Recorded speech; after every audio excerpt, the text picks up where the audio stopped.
Friends, welcome to our channel. আমাদের চ্যানেলে কিন্তু তোমাদের সবাইকে স্বাগত। তোমরা যারা আমার ভিডিওটি কালকে দেখেছো, আমি কিন্তু একটি ভিডিও করেছিলাম এই নোটিশটি নিয়ে। অনেকে কিন্তু নোটিশটিতে অনেক রকম মন্তব্য করেছিল। কেউ বলেছিল ফেক, কেউ বলেছিল সত্যি এরকম করতে হবে। তো তোমরা কিন্তু অনেকেই আমাকে কোশ্চেন করেছো যে নোটিশটির ব্যাপারে, যে নোটিশটি কি আদৌ সত্যি। প্রথমত তোমাদের একটু কথা আমি ক্লিয়ার করে দিই, ঠিক আছে? এই নোটিশটি আমরা সোশ্যাল মিডিয়ায় পেয়েছি, আমরা কিন্তু এই নোটিশটির সত্যতা কি সেটা কিন্তু দেখিনি।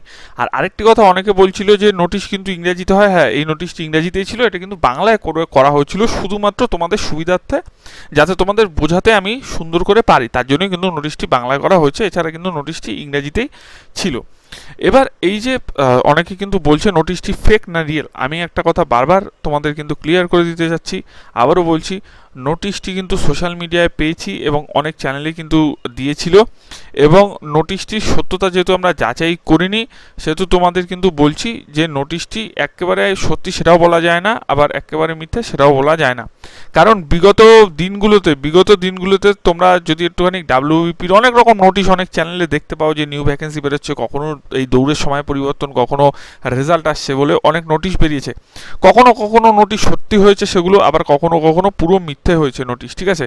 তো কোনটা সত্যি কোনটা মিথ্যে সেটা তো সময় আসলেই বোঝা যাবে। কিন্তু আমি তোমাদের একটা কথা বলছি, এই যে এখানে যে দিয়েছে 5 কিলোমিটারের মতো দৌড়, ঠিক আছে, 20-30টা পুশ আপ। এখন দেখো, তোমাদের যদি নোটিশটি ফেকই হয়, ধরো ফেক নোটিশটা আমি ধরে নিলাম পুরোই ফেক, ঠিক আছে, তারপরেও তোমাদের বলবো, তোমরা যদি শরীর চর্চা করো তাহলে তো তোমার শরীরটাই ভালো হবে, তাই না? ধরো নোটিশটি ফেক, দরকারই পড়বে না তোমাদের 5 কিলোমিটার দৌড়ের বা 1 কিলোমিটার দৌড়ে বা 2 কিলোমিটার দৌড়ে, পুরোই ফেক।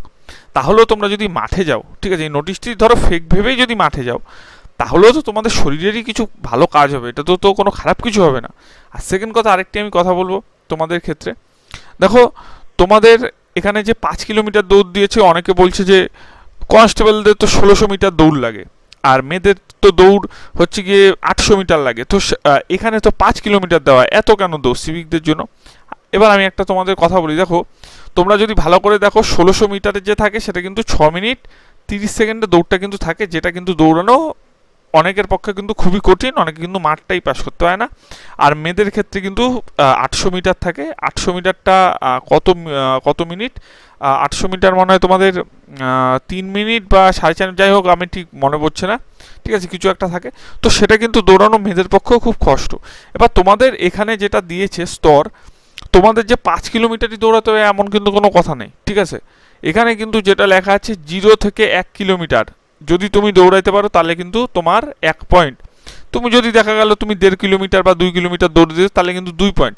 আর এখানে 4 থেকে 5 কিলোমিটার, অর্থাৎ তুমি 4 কিলোমিটার 100 মিটার, যদি ধরো 4100 মিটার তুমি দৌড়েছো, ঠিক আছে, 5 কিমি মানে তো 5000 মিটার, ধরো তুমি 4100 মিটার দৌড়েছো, সেক্ষেত্রে তোমার 5 পয়েন্ট হবে। তার কারণ এখানে কিন্তু লেখাই ছিল 4 থেকে 5 কিলোমিটার, 4100 মিটার দৌড়লেও তোমার 5 পয়েন্ট, 5 কিলোমিটার দৌড়লেও তোমার 5 পয়েন্ট।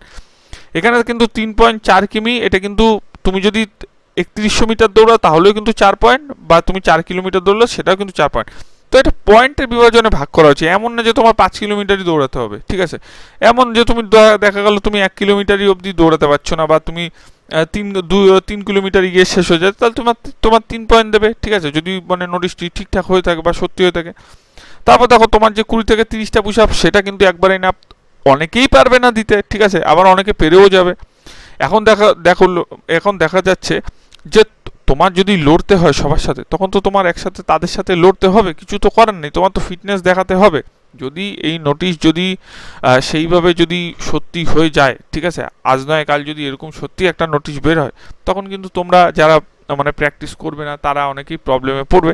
এখন নোটিশটি যারা ফেক মনে করছো তাদের আমি বলবো যে তোমাদের মাঠে যেতে হবে না, কিন্তু তোমরা যারা মনে করছো যে না এরকম নোটিশ আসতেও পারে অদূর ভবিষ্যতে, তাহলে আমি বলবো তোমরা মাঠ করো, প্র্যাকটিস করো, তাতে তোমাদের শরীর ভালো। ধরো কথা নোটিশটি ফেক, নোটিশটি তোমাদের এই নোটিশটি পাবলিশই হবে না কোনোদিন, বা এরকম তোমাদের প্র্যাকটিস করতেই হবে না কখনো। এটা ভেবে ধরো তুমি মাঠে গেলে, তোমার তো কোনো ব্যাপার না, তোমার লাইফ তুমি বুঝবে, ঠিক আছে, ভালো। এটা আমি এই কারণে দিয়েছিলাম, যাতে তোমাদের সুবিধার্থে যদি বাই চান্স এরকম হয়, তাহলে তোমরা যেন মাঠে গিয়ে অন্তত ট্রাই করে অন্তত কিছু পারো। এখন মাঠে গেলে তো শরীরের কোনো ক্ষতি নেই, মাঠে গেলে তো শরীরের ভালো।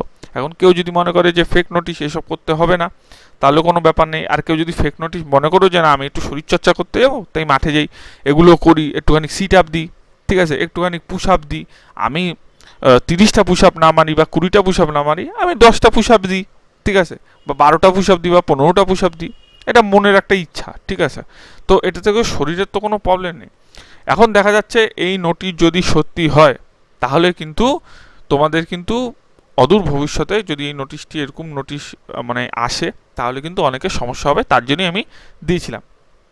এখন দেখো আমি তোমাদের কিছু বলছি যে তোমাদের যদি এইসব ব্যায়ামগুলো করতে হয়, আমি কিন্তু তোমাদের কিন্তু ব্যায়ামের কিছু বলেছি যে তোমাদের যদি পুশ আপ এরকম দিতে হয়, ঠিক আছে, পুশ আপ যদি দিতে হয়, পুশ আপ দিলে কিন্তু তোমাদের কিন্তু তোমরা দেখেছো যে বডি ওয়েট ও শরীরের ভর কিন্তু ব্যবহার করে বডির পেশিগুলোকে মজবুত ও সুসংগঠিত করে সবচেয়ে আদি ও সেরা মাধ্যম হলো পুশ আপ, ঠিক আছে। এতে হচ্ছে গিয়ে কাজ শক্তিশালী হয়, ঠিক আছে। তো এইটা হচ্ছে গিয়ে পুশ আপ, তোমাদের যদি অদূর ভবিষ্যতে কখনো এরকম দরকার পড়ে তোমাদের কিন্তু পুশ আপ করতে হবে। তারপর হচ্ছে গিয়ে সিট আপ, তোমরা জানো এরকম শুয়ে থেকে তারপর কিন্তু তোমাদের এইভাবে কিন্তু উঠতে হবে। তোমরা সিট আপ জানো, 2 হাত সামনে দিয়ে সিট আপ, ওতে কিন্তু কোর মাসেল অর্থাৎ পেটের মাসেল অর্থাৎ তলপেতে যে পেশিগুলো সেগুলো কিন্তু ভালো হয় এবং কোর এক্সারসাইজ কিন্তু খুব ভালো হয়, মেদ কমিয়ে দেয়, মেরুদণ্ড কিন্তু নমনীয়তা রাখে। এবং এই পুশ আপ কিন্তু বলছি কেন, সিট আপ কিন্তু তোমাদের কিন্তু ট্রাই করতে হবে প্রত্যেক দিন। এটা করলে কিন্তু শরীরও ভালো থাকে। এমন না যে তোমাদের যদি কোনো দিন মানে করতে বলে সেক্ষেত্রে তোমাদের, আমি সবসময় যাই যে সিভিক ভাই বোনেরা নিষ্ঠার সাথে ডিউটি করো তোমরা। তোমাদের যদি নোটিশটি সত্যি হয়, ধরো পরবর্তীকালে জানতে পারলে যে না এরকম নোটিশ সব জায়গায়তে দিচ্ছে, তোমাদের করতে হবে, তখন কিন্তু তোমরাই প্রবলেমে পড়বে। তোমাদের যাতে কোনো অসুবিধা না হয় তার জন্য আমি সোশ্যাল মিডিয়ায় দেখেছি, যেহেতু এই নোটিশের সত্যতা আমি নিজেও যাচাই করিনি, আমাদের চ্যানেলও যাচাই করেনি, সেই ক্ষেত্রে আমরা যেহেতু পেয়েছি তাই তোমাদের সঙ্গে শেয়ার করেছি, ঠিক আছে। এখন তোমাদের যদি মনে হয় বা তোমরা প্র্যাকটিস করো, কোনো ব্যাপার না। তারপর দেখো লেগ রাইজটা কি, এটা কিন্তু এই যে 2 পা দেখেছো, ঠিক আছে, 2 পা কিন্তু এরকম উপর দিকে কিন্তু তুলতে হবে, এরকম ডাম্বেল ঠাম্বেল তুলতে হবে না, এইসব নিয়ে চিন্তা নেই, জাস্ট হাত দুটো এই নিচে এরকম সোজা রেখে তারপর কিন্তু পাগুলো কিন্তু এভাবে তুলতে হবে। লেগ রাইজও কিন্তু এক ধরনের পেটের ব্যায়াম। এখানে কিন্তু এই যে লেয়ার কোর টাইট, অর্থাৎ তোমাদের হচ্ছে কি যে পেটের যে মেদ আছে, ঠিক আছে, সেই মেদ কিন্তু কমায় এবং হিপ ও থাই কিন্তু এই জয়েন্টগুলো কিন্তু নমনীয়তা বাড়ায়। এবং এই লেগ রাইজ কিন্তু খুব গুরুত্বপূর্ণ একটি ব্যায়াম। এটি যখন তুমি করবে তোমরা পেটের মধ্যে কিন্তু বুঝতে পারবে যে পেটের মধ্যে কিন্তু কিছু একটা হচ্ছে, কিছু হচ্ছে বলতে কোর এরিয়ার কিন্তু এখানে শক্তিটা বাড়ায়। তারপর দেখো প্ল্যাঙ্ক, তোমাদের কিন্তু প্ল্যাঙ্কও দিয়েছিল, এরকম করে কিন্তু তোমাদের থাকতে হবে। তোমরা দেখেছো যে 60 থেকে 75 সেকেন্ড যারা থাকবে তাদের কিন্তু 5 পয়েন্ট, ঠিক আছে। তো সেই ক্ষেত্রে কিন্তু একটা তোমাদের কথা বলি, যারা এরকম করতে চাও, ঠিক আছে, প্ল্যাঙ্ক কিন্তু করতে পারো। প্ল্যাঙ্কেও কিন্তু খুব একটা মাসেল খুব ভালো করে এবং কোর এরিয়া প্রত্যেকটা দেখো যে কটাই লিখেছে না কেন এখানে ব্যায়াম, সব কটাই কিন্তু কোর এরিয়ার ব্যায়াম, ঠিক আছে। কোর এরিয়ার ব্যায়াম কিন্তু খুব কষ্টকর ব্যায়াম, তার জন্য কিন্তু কোর এরিয়ার ব্যায়াম কিন্তু তোমাদের আমার জন্য হয় সেখানে কিন্তু রেখেছে। এবং তোমাদের যদি একটুখানি দেখি, এখানে কিন্তু এই যে বিএনএস ন্যায় সংহিতার যে ধারা আছে, ভারতীয় ন্যায় সংহিতা, এবং তোমাদের কম্পিউটার জ্ঞান, এবং তোমাদের কিন্তু এখানে কম্পিউটার জ্ঞানের সঙ্গে সঙ্গে কিন্তু তোমরা দেখতে পাচ্ছ যে তোমাদের কার্যকরী যে দক্ষতা যোগ্যতা প্রত্যেকটি কিন্তু মার্কস হবে, টোটালে কিন্তু 50 মার্কস থাকবে, ঠিক আছে, 25 থাকবে তোমাদের কিন্তু টোটাল। তোমাদের কত স্কোর হলো দেখা গেল, দেখো তুমি দৌড়াতে পারলে না কিন্তু তোমার সঙ্গে যে বন্ধু থাকলো সে আবার দৌড়ে দিল, 5 কিলোমিটার দৌড়ে দিল, সেক্ষেত্রে তো তার পয়েন্টে কিছুটা বেড়ে যাবে। আবার দেখা গেলো তুমি 20টা পুশ আপ দিয়ে দিল, তোমার বন্ধু দেখা গেল 10টা পুশ আপ দেওয়ার পর আর পাচ্ছে না, সে 2 পয়েন্ট পাবে, তুমি আর 5 পয়েন্ট পাবে, কিছুটা তুমি এগিয়ে গেলে। তো সবার কিছু না কিছু কমতি থাকে, সবার কিছু না কিছু ভালো দিকও থাকে, সব মিলিয়ে আমি বলছি না, আবারও বলছি যে নোটিশটি ফেক নাকি সত্যি সেটা আমরা তো যাচাই করিনি, কিন্তু বাই চান্স যদি পরবর্তীকালে এরকম নোটিশ কখনো আসে, ঠিক আছে, সেই ক্ষেত্রে কিন্তু তোমরাই অসুবিধার মধ্যে পড়বে যারা প্র্যাকটিস করবে না। আর প্র্যাকটিস করলে তো কোনো ব্যাপার না, হালকা পাতলা প্র্যাকটিস করো, প্র্যাকটিসের মধ্যে থাকো, তোমাদেরও শরীর ভালো থাকবে, ঠিক আছে। যেহেতু 90 দিনের মধ্যে একটা ঝালাই বাছাই করবে সরকার বলেছে, তোমরা নিজেরাও জানো, তোমরা নিজেরাও শুনেছো, তার জন্য তোমাদের জাস্ট এটা সতর্ক করা। তারপরে টোটালটাই তোমাদের ব্যক্তিগত, তোমরা যা করবে ভালো সেটা। আর তোমরা যারা নিচের ডেসক্রিপশনে টেলিগ্রাম লিঙ্কে এখনও জয়েন করনি অতি অবশ্যই কিন্তু জয়েন করে যাও। আর ভালো লাগলে কিন্তু চ্যানেলটি অতি অবশ্যই সাবস্ক্রাইব করো। ধন্যবাদ।